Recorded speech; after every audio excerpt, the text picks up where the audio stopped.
জান্নাতে কারা যায় জানো? জান্নাত হলো এমন একটা জায়গা যেখানে কষ্ট নেই, চোখে পানি নেই, কেউ আর কাউকে কষ্ট দেয় না।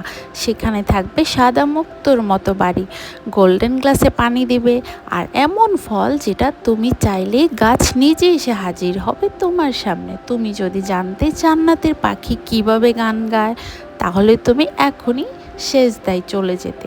জান্নাতে কারা যাবে জানো?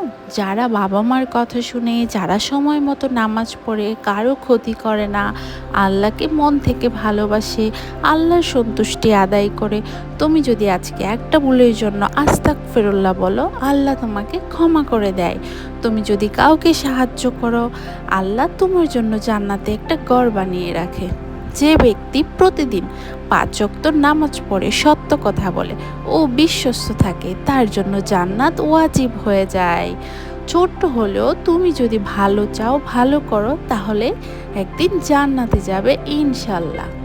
আল্লাহ বড় নয় শুধু, আল্লাহ সুন্দর ও ন্যায় বিচারকও।